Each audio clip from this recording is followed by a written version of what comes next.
Bonsoir à toutes et à tous, je suis ravie de vous retrouver pour cette nouvelle édition de Voyage au bout de la nuit. Vous êtes avec moi ce soir sur D8 pour quelques heures de lecture. Cette nuit, je continue pour vous la lecture d'un roman de KPDP, un des plus connus de la littérature française. Il s'agit des Trois Mousquetaires d'Alexandre Dumas. L'œuvre raconte les aventures rocambolesques d'un jeune Gascon de 18 ans qui s'appelle D'Artagnan, qui quitte son sud-ouest natal pour venir faire carrière à Paris dans le corps des mousquetaires. Donc, vous connaissez l'histoire, il va se lier d'amitié avec Athos, Porthos et Aramis, qui sont eux-mêmes les mousquetaires du roi Louis XIII. Et bien à quatre, ils vont tenter de s'opposer au Premier ministre, donc au pouvoir de l'époque, Premier ministre qui était donc le cardinal de Richelieu, et également à ses deux redoutables agents, notamment le comte de Rochefort et la belle, mystérieuse et très troublante Milady de Winter. Cela afin d'essayer de sauver l'honneur de la reine de France, qui était donc à l'époque Anne d'Autriche. Donc on continue le roman qui a commencé un beau jour, un beau lundi du mois d'avril 1625, lorsque le jeune D'Artagnan, cadet de Gascogne, se met en route pour Paris pour entrer, donc, enfin, tenter sa chance, essayer de rentrer dans la compagnie des mousquetaires du roi. Mais vous verrez que très vite, on lui mettra des bâtons dans les roues et que la route sera encore longue. Mais eh bien, avec ces trois complices, l'histoire va continuer et ils vont tenter de déjouer en fait la cour du cardinal de Richelieu. C'est ce que je vous propose de continuer tout de suite. Place à la lecture. Vous êtes avec moi sur D8 ce soir. Je vous souhaite à toutes et à tous une très belle nuit en notre compagnie.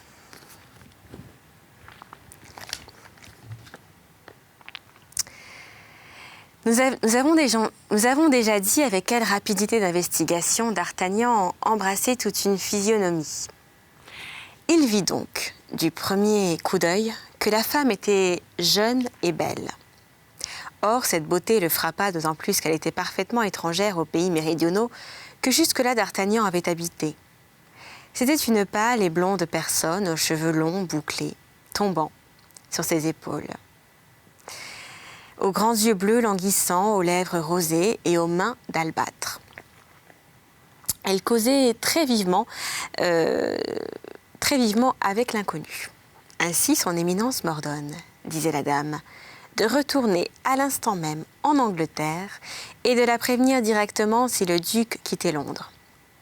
Et quant à mes autres instructions, demanda la belle voyageuse, elles sont renfermées dans cette boîte que vous n'ouvrirez que de l'autre côté de la Manche. Très bien. Et vous, que faites-vous? Moi, eh bien, je retourne à Paris. Sans châtier cet insolent petit garçon? Demanda la dame. L'inconnu allait répondre, mais au moment où il ouvrait la bouche, D'Artagnan, qui avait tout entendu, s'élança sur le seuil de la porte. « C'est cet insolent petit garçon qui châtie les autres, s'écria-t-il, et j'espère bien que cette fois-ci, celui qu'il doit châtier ne lui échappera pas comme la première. » Ne lui échappera pas, reprit l'inconnu en fronçant le sourcil. « Non, devant une femme, vous n'oseriez pas fuir, je présume. » Songez, s'écria Milady en voyant le gentilhomme porter la main à son épée, songez que le moindre retard peut tout perdre. Vous avez raison, s'écria le gentilhomme. Partez donc de votre côté, moi je pars du mien. Et saluant la dame d'un signe de tête, il s'élança sur son cheval tandis que le cocher du carrosse fouettait vigoureusement son attelage. Les deux interlocuteurs partirent donc au galop, s'éloignant chacun par un côté opposé de la rue. « Et votre dépense » vociféra l'hôte, dont l'affection pour son voyageur se changeait en un profond dédain en voyant qu'il s'éloignait sans solder ses comptes. « Paye, maroufle » s'écria le voyageur toujours galopant à son laquais, lequel jeta aux pieds de l'hôte 2 ou 3 pièces d'argent et se mit à galoper après son maître. Ah, ce lâche, misérable, faux gentilhomme, cria d'Artagnan, s'élançant à son tour après le laquais. Mais le blessé était trop faible encore pour supporter une pareille secousse. À peine eut-il fait 10 pas que ses oreilles tintèrent, qu'un éblouissement le prit, qu'un nuage de sang passa sur ses yeux et qu'il tomba au milieu de la rue en criant encore. « Lâche, lâche, lâche !» « Il est en effet bien lâche, » murmura l'hôte en s'approchant de d'Artagnan et essayant par cette flatterie de se raccommoder avec le pauvre garçon, comme le héron de la fable avec son limaçon du soir. « Oui, bien lâche, » murmura d'Artagnan, « mais elle, bien belle. »« Qui elle ?» demanda l'hôte. « Milady, » balbutia d'Artagnan. Et il s'évanouit une seconde fois. « C'est égal, » dit l'hôte. « J'en perds 2, mais il me reste celui-là que je suis sûr de conserver au moins quelques jours. C'est toujours 11 écus de gagné. » On sait que 11 écus faisaient juste la somme qui restait dans la bourse d'Artagnan. L'hôte avait compté sur 11 jours de maladie à 1 écu par jour. Mais il avait compté sans son voyageur. Le lendemain, dès 5 heures du matin, d'Artagnan se leva, descendit lui-même à la cuisine, demanda, outre quelques autres ingrédients dont la liste n'est pas parvenue jusqu'à nous, du vin, de l'huile, du romarin, et la recette de sa mère à la main, se composa un baume dont il oignit ses nombreuses blessures, renouvelant ses compresses lui-même et ne voulant admettre l'adjonction d'aucun médecin. Grâce sans doute à l'efficacité du baume de Bohême et peut-être aussi grâce à l'absence de tout docteur, d'Artagnan se trouva sur pied dès le soir même et à peu près guéri le lendemain. Mais au moment de payer ce romarin, cette huile et ce vin, seules dépenses du maître qui avait gardé une diète absolue, tandis qu'au contraire, le cheval jaune, au dire de l'hôtelier du moins, avait mangé 3 fois plus qu'on eût raisonnablement pu le supposer pour sa taille. D'Artagnan ne trouva dans sa poche que sa petite bourse de velours râpé ainsi que les 11 écus qu'elle contenait. Mais quant à la lettre adressée à Monsieur de Tréville, eh bien, elle avait disparu. Le jeune homme commença par chercher cette lettre avec une grande patience, tournant et retournant 20 fois ses poches et ses goussets. Fouillant et refouillant dans son sac, ouvrant et refermant sa bourse, mais lorsqu'il eut acquis la conviction que la lettre était introuvable, il entra dans un 4e accès de rage qui faillit lui occasionner une nouvelle consommation de vin et d'huile aromatisée. Car en voyant cette jeune mauvaise tête s'échauffer et menacée de tout casser dans l'établissement si l'on ne retrouvait pas sa lettre, l'hôte s'était déjà saisi d'un épieu, sa femme d'un manche à balai, et ses garçons de même bâton qui avaient servi la surveille. « Ma lettre de recommandation » s'écriait d'Artagnan.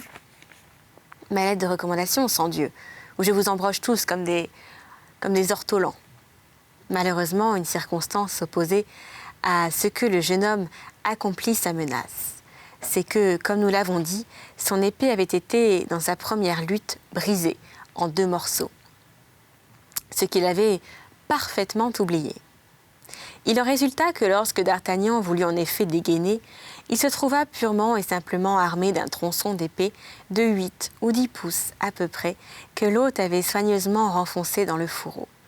Quant au reste de la lame, le chef l'avait adroitement détourné pour s'en faire une lardoire. Cependant, cette déception n'eût probablement pas arrêté notre fougueux jeune homme si l'hôte n'avait réfléchi que la réclamation que lui adressait son voyageur était parfaitement juste. « Mais au fait, dit-il en abaissant son épieu, où est cette lettre ?»« Eh oui, où est cette lettre ?» cria d'Artagnan. « D'abord, je vous en préviens, cette lettre est pour Monsieur de Tréville et il faut qu'elle se retrouve, ou si elle ne se retrouve pas, il saura bien la faire retrouver lui. » Cette menace acheva d'intimider l'hôte. Après le roi et monsieur le cardinal, monsieur de Tréville était l'homme dont le nom peut-être était le plus souvent répété par les militaires et même par les bourgeois. Il y avait bien le père Joseph, c'est vrai, mais son nom à lui n'était jamais prononcé que tout bas, tant était grande la terreur qu'inspirait l'éminence grise, comme on appelait le familier du cardinal. Aussi, jetant son épieu loin de lui, et ordonnant à sa femme d'en faire autant de son manche à balai et à ses valets de leurs bâtons, il donna le premier exemple en se mettant lui-même à la recherche de la lettre perdue. « Est-ce que cette lettre renfermait quelque chose de précieux ?» demanda l'hôte, au bout d'un instant d'investigation inutile. « 110, mais je le crois bien, s'écria le Gascon qui comptait sur cette lettre pour faire son chemin à la cour. Elle contenait ma fortune. »« Des bons sur l'Espagne ?» demanda l'hôte inquiet.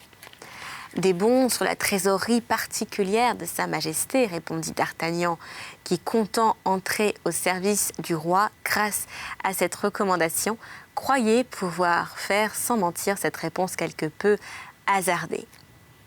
Diable, fit l'hôte, tout à fait désespéré.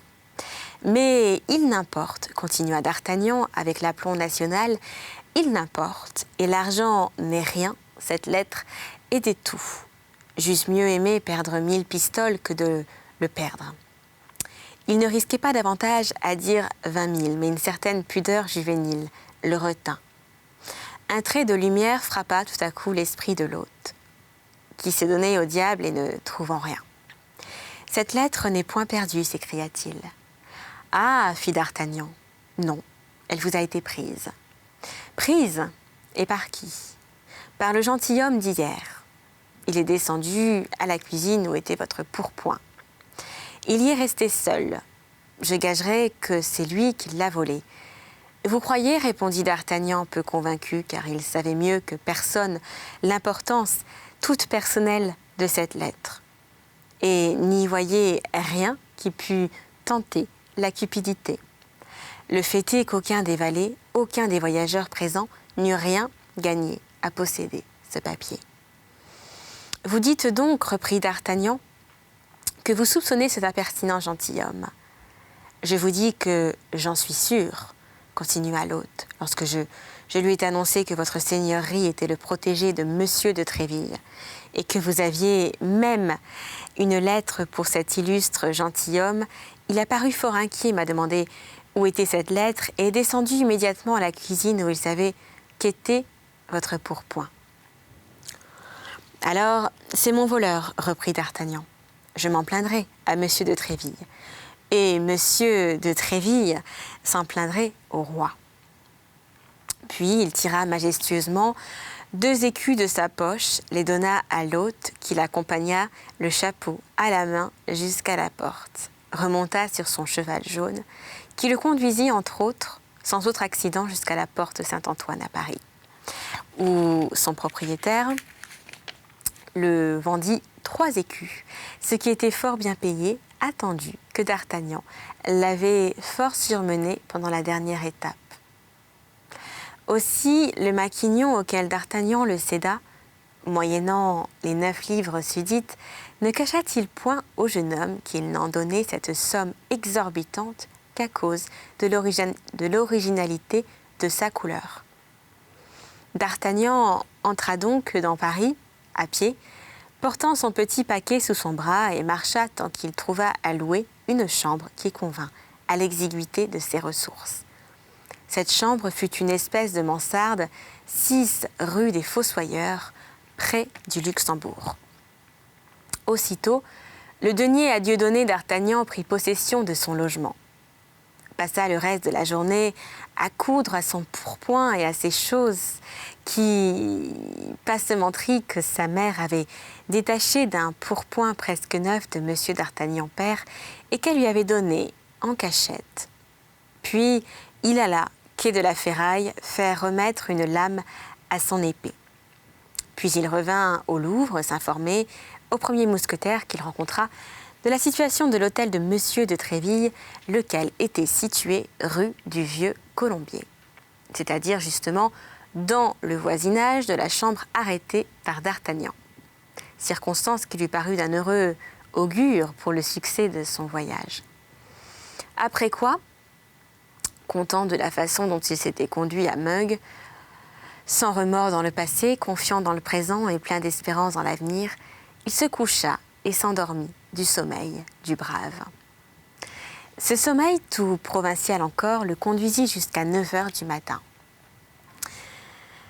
Heure à laquelle il se leva pour se rendre chez ce fameux Monsieur de Tréville, le troisième personnage du royaume d'après l'estimation paternelle. Chapitre 2, l'antichambre de Monsieur de Tréville. Monsieur de Troisville, comme s'appelait encore sa famille en Gascogne, ou Monsieur de Tréville, comme il avait fini par s'appeler lui-même à Paris, avait réellement commencé comme d'Artagnan, c'est-à-dire sans un sou, vaillant, mais avec ce fond d'audace, d'esprit et d'entendement qui fait que le plus pauvre gentillâtre garçon reçoit souvent plus en ses espérances de l'héritage paternel que le plus riche gentilhomme, Périgourdin ou Berrichon ne reçoit en réalité. Sa bravoure insolente, son bonheur plus insolent encore dans un temps où les coups pleuvaient comme grêle, l'avait hissé au sommet de cette échelle difficile qu'on appelle la faveur de cour et dont il avait escaladé 4 à 4 les échelons.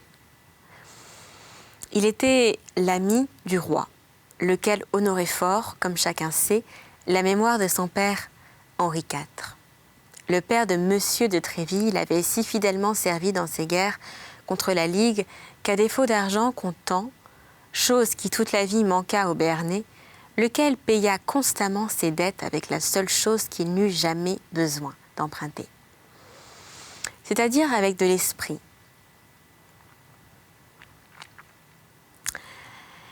Qu'à défaut d'argent comptant, disons-nous, il l'avait autorisé, après la reddition de Paris, à prendre pour arme un lion d'or passant sur gueule avec cette devise « Fidelis et fortis ». C'était beaucoup pour l'honneur, mais c'était médiocre pour le bien-être. Aussi, quand l'illustre compagnon du grand Henri mourut, il laissa pour seul héritage à monsieur son fils son épée et sa devise. Grâce à ce double don et au nom sans tache qui l'accompagnait, Monsieur de Tréville fut admis dans la maison du jeune prince, où il servit si bien que son épée et fut si fidèle à sa devise que Louis XIII,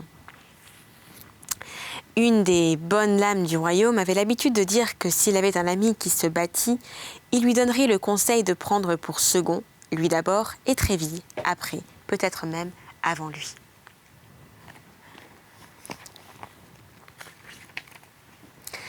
Aussi, Louis XIII avait-il un attachement réel pour Tréville.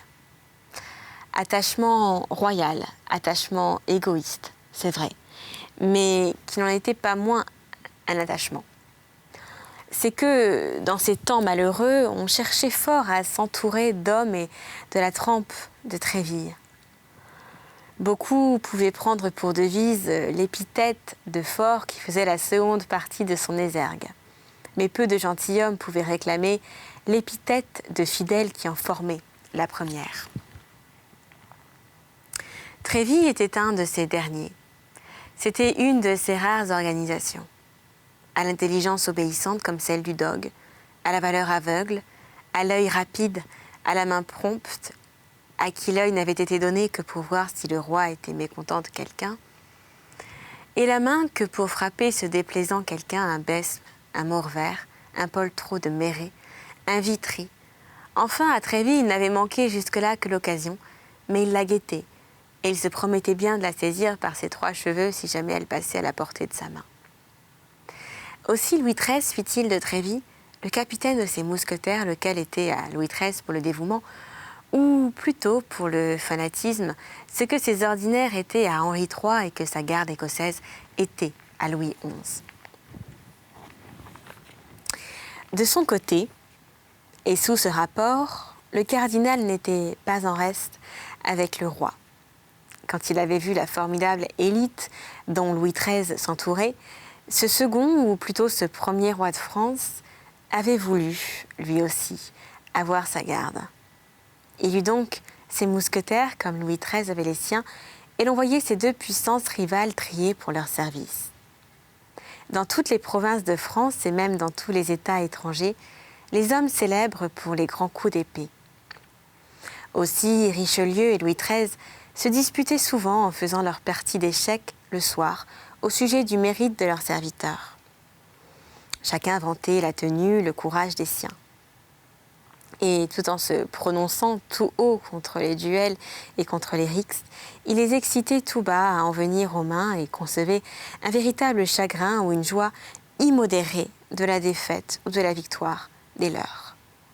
Ainsi, du moins, le disent les mémoires d'un homme qui fut dans quelques-unes de ses défaites et dans beaucoup de ses victoires.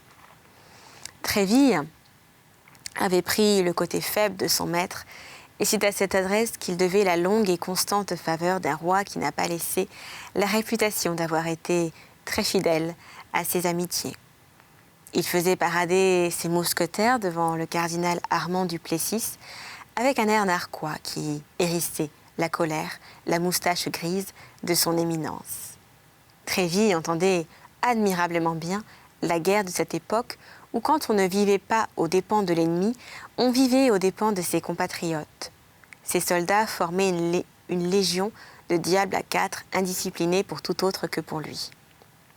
Débraillés, avinés, écorchés, les mousquetaires du roi, ou plutôt ceux de Monsieur de Tréville, s'épandaient dans les cabarets, dans les promenades, dans les jeux publics, criant fort et retroussant leurs moustaches, faisant sonner leur épée, heurtant avec volupté les gardes de Monsieur le cardinal quand il les rencontrait.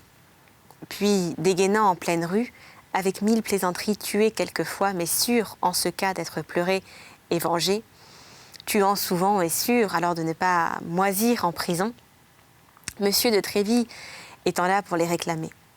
Aussi, Monsieur de Tréville était-il loué sur tous les tons, chanté sur toutes les gammes par ces hommes qui l'adoraient et qui, tous gens de sac et de cordes qu'ils étaient, tremblaient devant lui comme des écoliers devant leur maître, obéissant au moindre mot et prêt à se faire tuer pour laver le moindre reproche.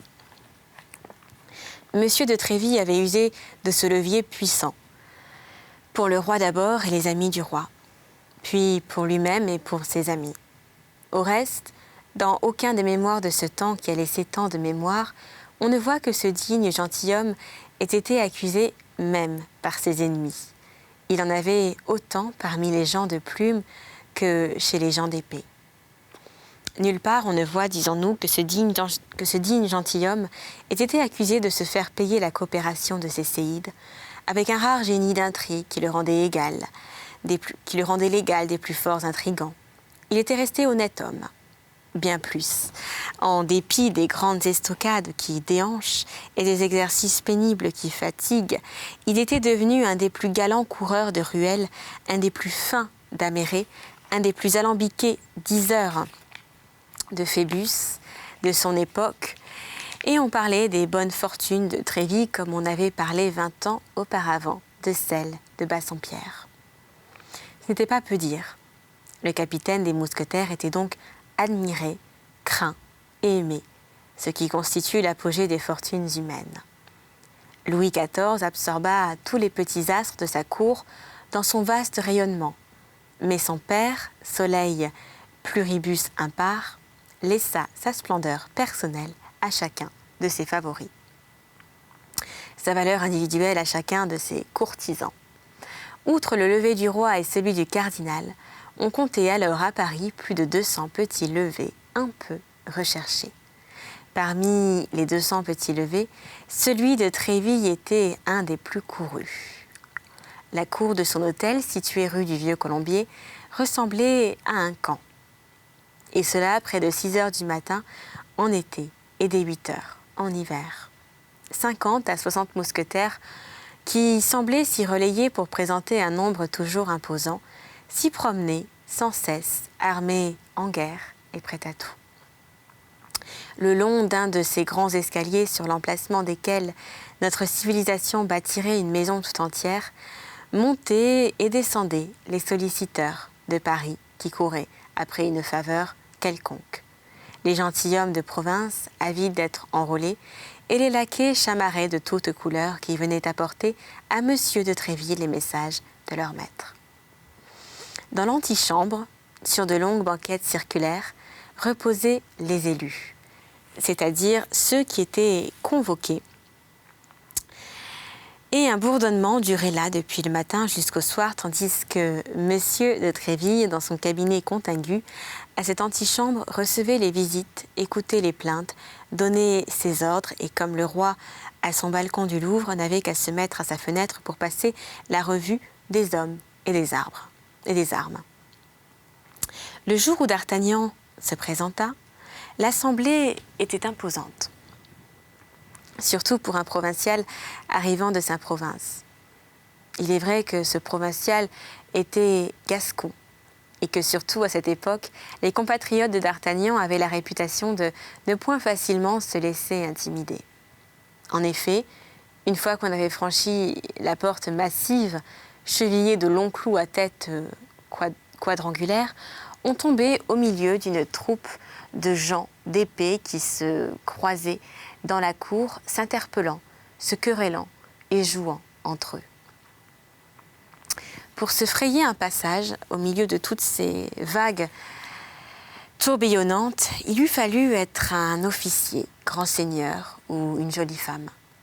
Ce fut donc au milieu de cette cohue et de ce désordre que notre jeune homme s'avança, le cœur palpitant, rangeant sa longue rapière le long de ses jambes maigres et tenant une main au rebord de son feutre avec ce demi-sourire du provincial embarrassé qui veut faire bonne contenance. Avait-il dépassé un groupe? Alors il respirait plus librement, mais il comprenait qu'on se retournait pour le regarder, et pour la première fois de sa vie, D'Artagnan, qui jusqu'à ce jour avait une assez bonne opinion de lui-même, se trouva ridicule. Arrivé à l'escalier, ce fut pis encore. Il y avait sur les premières marches 4 mousquetaires qui se divertissaient à l'exercice suivant, tandis que 10 ou 12 de leurs camarades attendaient sur le palier que leur tour vint de prendre place à la partie. Un d'eux, placé sur le degré supérieur, l'épée nue à la main, empêchait, ou du moins s'efforçait, d'empêcher les 3 autres de monter. Ces 3 autres s'escrimaient contre lui de leurs épées fort fragiles. D'Artagnan prit d'abord ses fers pour des fleurets d'escrime. Il les crut boutonnés, mais il reconnut bientôt à certaines égratignures que chaque arme, au contraire, était affilée et aiguisée à souhait. Et à chacune de ces égratignures, non seulement les spectateurs, mais encore les acteurs riaient comme des fous. Celui qui occupait le degré en ce moment tenait merveilleusement ses adversaires en respect. On faisait cercle autour d'eux. La condition portait à chaque coup le touché qui quitterait la partie, en perdant à son tour d'audience au profit du touché. En 5 minutes, 3 furent effleurés, l'un au poignet, l'autre au menton, l'autre à l'oreille, par le défenseur du degré qui lui-même ne fut pas atteint, adresse qui lui valut, selon les conventions arrêtées, 3 tours de faveur. Si difficile non pas qu'il fût, mais qu'il voulut être à étonner, ce passe-temps étonna notre jeune voyageur.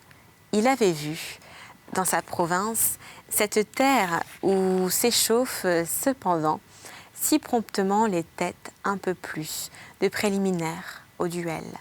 Et la gasconnade de ces 4 joueurs lui parut la plus forte de toutes celles qu'il avait ouïes jusqu'alors, même en Gascogne. Il se crut transporté dans ce fameux pays des géants où Gulliver alla depuis et eut si grand-peur, et cependant il n'était pas au bout. Restait le palier et l'antichambre. Sur le palier, on ne se battait plus. On racontait des histoires de femmes. Et dans l'antichambre, des histoires de la cour. Ce sera donc la fin pour cet épisode, mais on va se retrouver prochainement pour la suite.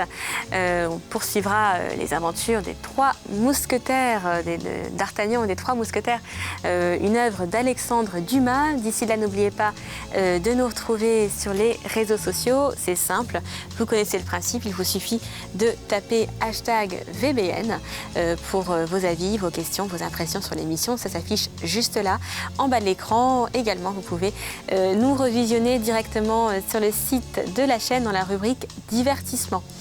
D'ici là, portez-vous bien et je vous retrouve très vite pour la suite. Très bonne nuit sur D8.